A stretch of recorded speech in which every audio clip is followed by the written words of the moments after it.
We would like to thank our generous underwriters, Shape Your Future, a program of the Tobacco Settlement Endowment Trust.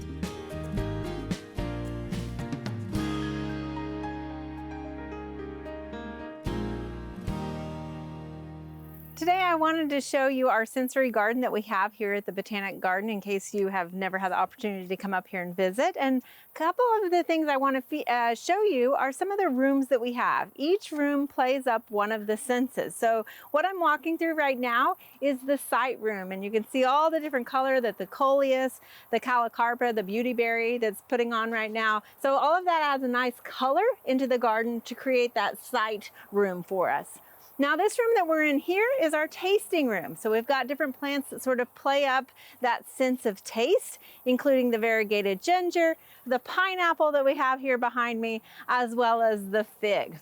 Now, one of the things about this sensory garden is that we also have hardscape that sort of plays up the different attributes. So as you notice, I move from one room to another, there is shade that casts over me. And so we have trellises that sort of cue to somebody who may be visually impaired that the room and the space is changing. So you'll feel that with a temperature change as you're going through here, as well as the light difference. The other thing is we have pavers here on the ground that are different. So somebody who may be visually impaired, again, would pick up on that cue that the texture is changing as you go into that new space. Now this is our tactile room that we have here. And so there's a lot of different plants that have different textures and feels to them. So a couple of them that I want to mention is the Mexican sage that looks great this time of year in the fall with its purple flowers, but it has a very fuzzy sort of flower as well as a velvety leaf to it. Now next to it here is the Norfolk Island pine, and if you touch it, it has kind of a braided feel to it that almost feels plastic. We have a few other plants here, including our oregano that has a braided flower, but you wouldn't want to touch it right now because it's covered with bees, in fact. But this is a good clue as we lead into our next room, which is the smell room. Now, smell is a pretty easy room to do with a garden because we have so many different herbs that you can add in, as well as flowering plants that have a nice fragrance. But one of the best plants I think to add is this plant here, which is our popcorn plant. It is tropical, but if you rub the foliage on it, it releases the smell of buttered popcorn. It really makes you want to go to the movies. So we have a lot of different plants in here, and we have one more room that is our sound room.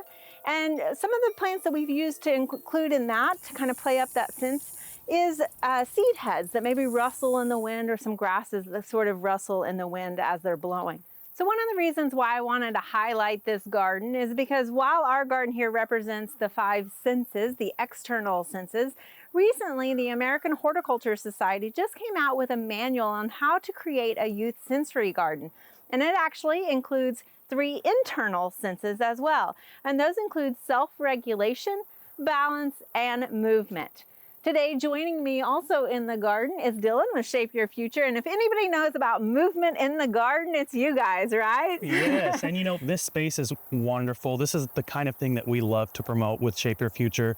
It's all about creating moments throughout the day to reconnect with nature or just get some movement along. And at shapeyourfutureok.com, we have some great free resources, whether that is getting out in the garden more. We have recipes that they can use fresh herbs with.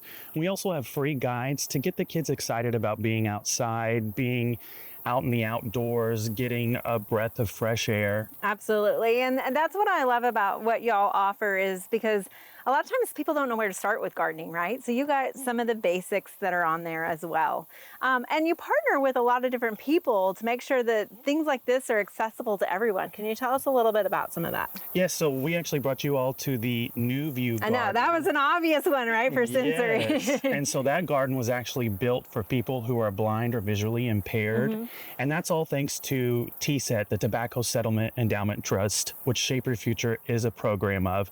So we are a grant-making agency, and we love to partner with agencies and communities around the state to ensure everyone has equal access to gardens and outdoor spaces. That's terrific, Dylan, and I agree. Let's get everybody out in the garden. So again, where can everybody find more information about this? shapeyourfutureok.com. Awesome. Thank you so much for joining us today, Dylan.